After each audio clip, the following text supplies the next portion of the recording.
परम प्रेममय परम दयाल श्री श्री ठाकुर मोर, परम आराध्या जगत जननी श्री श्री बड़मा मोर, परम पूज्यपाद श्री श्री बड़दा मोर, पूज्यपाद आचार्य देव मोर सभींकर आतुल चरण रे मोर शत सहस्र कोटि प्रणाम निवेदन करे। ओ मोर ए वीडियो देखुथिबा समस्त इष्टप्राण गुरुभ्राता ओ माँ मानू मोर अंतररू श्रद्धा प्रीति आनंदित जयगुरु भल पाइबा ओ प्रणाम निवेदन करे। बंधुगण, सबुदिन परी आज मध्य से जयगुरु प्रार्थना चैनल रे आपण मानक स्वागत। आसंतु आजिर एही सुंदर विषय वस्तुटी आरंभ करिबा।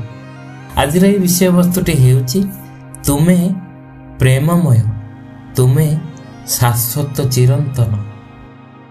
परम दयाल श्री श्री ठाकुरंकर दिव्य जीवन और बाणीर अनुसरण रे लक्ष लक्ष मनीष जे परिपूरित होइछंती, उद्बोधित होइछंती, बंचिबा बढ़िबार पथ खोजी पाइछंती, आनंद पाइछंती, एथिरे संदेह नहीं। परम प्रेममय परम दयाल श्री श्री ठाकुरंकर भाव भक्ति को तोली धरी वक्ता श्री जतीन्द्रनाथ महांती कहती, परम प्रेममय श्री श्री ठाकुरंकर जन्म और कर्म दुईटा ही दिव्य। जेउ जीवन कीट पतंग वृक्षलता मनीष समस्तंकर मंगल कामना रे चिर जाग्रत, जेउ जीवन सर्व व्यक्तित्वर अधिकारी, जेउ जीवन लक्ष लक्ष मनीष को दिव्य जीवनर अधिकारी करी तोले, जेउ जीवन पूर्वतन सबु अवतार पुरुषों को पूरण करे, सेई जीवन ही तो दिव्य जीवन। सेई दिव्य जीवनर अधिकारी थिले परम दयाल श्री श्री ठाकुर अनुकूल चंद्र। परम दयाल श्री श्री ठाकुरंकर दिव्य जीवन केवल कथारे कथा नुहे, एही जीवन अनुभूति मध्यरे आनिबाकू हेबो। मानव प्रेमर अमृत रस हातरे नहीं अवतीर्ण होइतिले श्री श्री ठाकुर।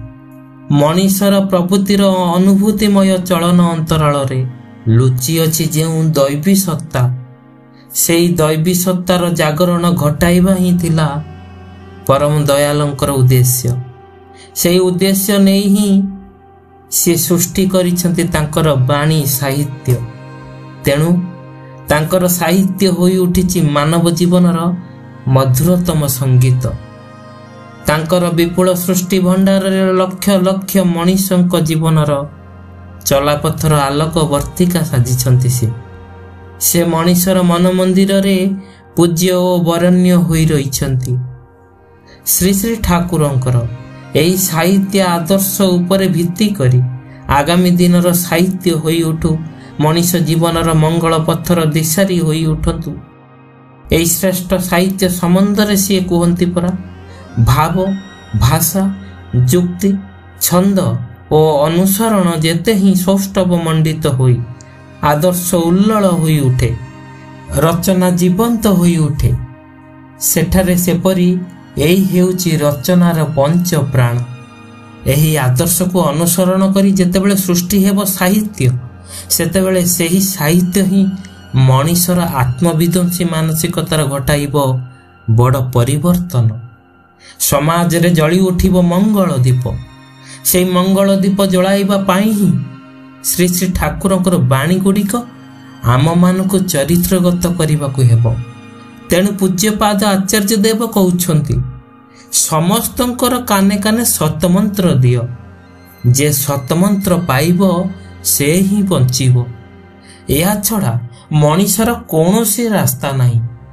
तेणु आम मानकर कार्य हेला पुरुषोत्तम का सतमंत्र सारा विश्व रे खेलाई देबा। तांकर जीवन तो दिव्य जीवन, दिव्य कथार अर्थ तो आलोकित। से तांकर दिव्य विवाह समस्त को आलोकित करिछंती, जीवन वृद्धिर पथरे परिचालित करिछंती। कारण वृद्धि छड़ा जीवन न थाए। से मनीष को प्रेरणा प्रदीप्त करी तोलिछंती। तांकर बाणी, तांकर कथा आचरण चाहाणी मनीषर मोह पालटेई देइछि। रोगी असुस्थ विपन्न को चांगा करी देइछंती। अंध आतुर समस्ते तांको कृपा पाई धन्य होइछंती। परम प्रेममय श्री श्री ठाकुरंकर बाणी अनुभव करने हेले तांको बाणी को बुझिबाकू हेले तांकू प्रथमे अनुसरण करने हेबो। आमर जीवन शैली को इष्टानुग करने हेबो। एहीपरि गोटे घटना परम दयाल श्री श्री ठाकुरंकर अति वास्तव आम समस्तक पई शिक्षणीय निश्चय शुणिबा। जैनिक महापंडित थरे कहिले ठाकुरंक बाणी मु बुझी पारुनी कौन करिले बुझा जीवो। से कहिले ठाकुरं को अनुसरण करंतु। परम दयाल श्री श्री ठाकुरंकर बाणी अनुभव करने हेले तांको बाणी को बुझिबाकू हेले तांको अनुसरण करने हेबो। आमर जीवन शैली को इष्टानुग करने हेबो। एहीपरि जणे महापंडित मते कहिले ठाकुरंक बाणी मु बुझी पारुनी कौन करिले बुझा जीवो। मु कहिली ठाकुरं को अनुसरण करंतु बुझी पारिबे।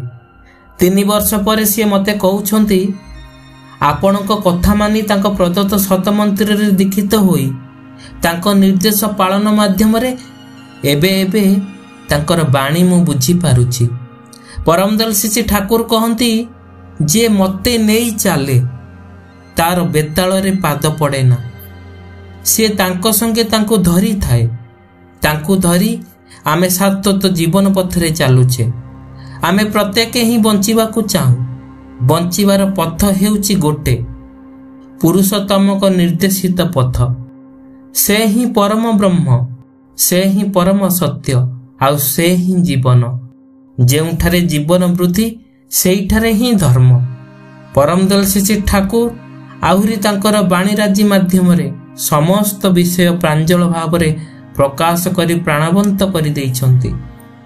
ता पाठ करी मनीष उज्जीवित होई उठे। तांको ग्रहण करी तांको पथरे चालिबा पई व्यग्र होई उठे। श्रीमद् भागवत गीता बा अन्यान्य ग्रंथर भाष्य अछि। परम दयाल श्री श्री ठाकुरंक बाणीर कोनोसी भाष्य दरकार नाही। तांको बाणी साहित्य पृथ्वीर इतिहास रे अमूल्य संपद। विश्वर प्रतिटी कोणरे तांकर बाणी उज्जीवित करी तोलिब पृथ्वीर मनीष को।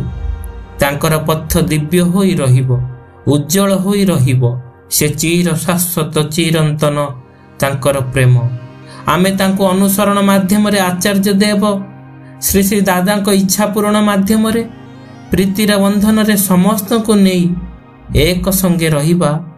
एहा ही परम दयाल श्री श्री ठाकुरंकर आशीर्वाद।